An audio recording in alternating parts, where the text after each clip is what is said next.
ഈ CSR ഫണ്ടിൽ ഉൾപ്പെടുത്തി പകുതി വിലയ്ക്ക് സ്കൂട്ടർ വാഗ്ദാനം ചെയ്തുള്ള തട്ടിപ്പിൽ കൂടുതൽ പരാതികൾ വരുന്നു. തൃശൂർ വടക്കാഞ്ചേരിയിൽ 3 പരാതികളാണ് പോലീസിന് ലഭിച്ചിരിക്കുന്നത്. നഗരസഭാ കൗൺസിലർ ബുഷ്ര റഷീദിന്റെ നേതൃത്വത്തിൽ വടക്കാഞ്ചേരിയിൽ സീഡ് സൊസൈറ്റി രൂപീകരിച്ചതായി ആരോപണമുയർന്നിട്ടുണ്ട്. തട്ടിപ്പിൽ കൗൺസിലറുടെ പങ്ക് അന്വേഷിക്കണമെന്നാവശ്യപ്പെട്ട് ഡിവൈഎഫ്ഐ പരാതി നൽകിയിട്ടുണ്ട്.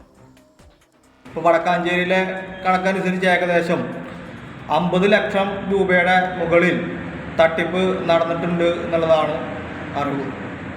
ഇത്തരത്തിലുള്ള തട്ടിപ്പ് നടത്തിയ ഇതിലെ കേസിലെ പ്രധാന പ്രതിയുമായി നേരിട്ട് ബന്ധമുള്ള വടക്കാഞ്ചേരി നഗരസഭ കൗൺസിലറും അതുപോലെ തന്നെ കോൺഗ്രസിൻ്റെ നേതാക്കന്മാർക്കുൾപ്പെടെ കർശനമായ നിയമ നടപടി സ്വീകരിക്കണം എന്ന നിലയിലാണ് ഡിവൈഎഫ്ഐ പോലീസിനകത്ത് പരാതി നൽകിയിട്ടുണ്ട്. വിശദാംശങ്ങളുമായി ചേരുന്ന സൂരജ് സജയാണ്. Sooraj, very very very good morning. ഇപ്പോൾ നമ്മൾ നല്ല സംരംഭങ്ങളൊക്കെ തുടങ്ങാനും വ്യാപിപ്പിക്കാനും ഒക്കെ ഒരുപാട് പാടുപെടുന്ന സംരംഭകരുള്ള നാട്ടിലാണ് ഇത്തരത്തിലുള്ള തട്ടിപ്പ് സംരംഭങ്ങൾ വ്യാപകമാകുന്നത്. മാത്രമല്ല, ഈ രാഷ്ട്രീയ നേതാക്കൾ എങ്ങനെ ഇതിൽ പെട്ടു? അവരെ ഏത് രീതിയിൽ കൺവിൻസ് ചെയ്തോ, അതോ ഇത് തട്ടിപ്പാണെന്ന് അറിഞ്ഞുകൊണ്ട് തന്നെയാണോ ഇവരും ഇതിന്റെ ഭാഗമായെന്നൊക്കെയുള്ള ചോദ്യങ്ങളും ഉണ്ടല്ലോ.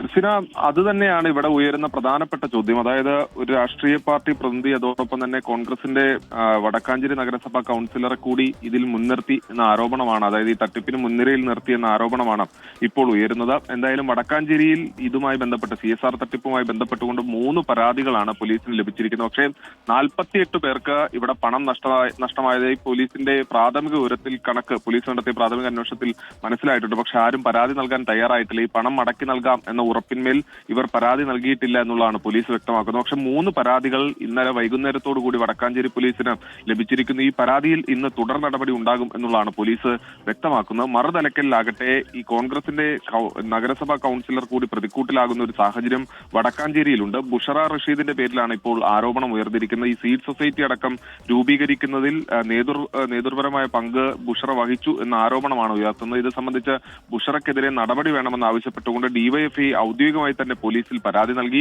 ബുഷറ റഷീദിനെതിരെ കഴിഞ്ഞ ദിവസം ഈ വടക്കാഞ്ചേരിയിൽ പോസ്റ്റർ പ്രചരണം അടക്കം വലിയ രീതിയിൽ ഉണ്ടായിരുന്നു. അതിന് പിന്നാലെ ഈ മഹിളാ അസോസിയേഷന്റെ ഒക്കെ നേതൃത്വത്തിൽ വലിയ പ്രതിഷേധം ഈ നഗരസഭാ ഓഫീസിന് മുന്നിലെല്ലാം ഉണ്ടായിരുന്നു. ഇതിന് പിന്നാലെയാണ് ഇപ്പോൾ ഡിവൈഎഫ്ഐയും ഈ കൗൺസിലർക്കെതിരെ നടപടി ആവശ്യപ്പെട്ടുകൊണ്ട് പോലീസിൽ പരാതി നൽകിയിരിക്കുന്നത്. എന്തായാലും ഇന്ന് കൂടുതൽ പരാതിക്കാർ രംഗത്ത് വരുന്നതിനുള്ള ഒരു സാധ്യതയുണ്ട്. ഈ 3 പരാതിയിന്മേൽ വടക്കാഞ്ചേരി പോലീസ് ഇന്ന് നടപടി സ്വീകരിക്കുകയും ചെയ്യും. ക്രിസ്റ്റീന, പ്രജിത്ത്. എന്താണല്ലേ 1000 കോടിയുടെ തട്ടിപ്പ് എന്നൊക്കെ പറഞ്ഞാൽ 1000 കോടി ഏറ്റവും കുറഞ്ഞതാണ്. അതിന്റെ കൃത്യമായ കണക്കുകൾ ഒക്കെ വരും ദിവസങ്ങളിൽ മാത്രമേ പുറത്തു വരികയുള്ളൂ. പല സ്ഥലങ്ങളിൽ നിന്നായി പരാതികൾ ഇങ്ങനെ വന്നുകൊണ്ടിരിക്കുകയാണ്.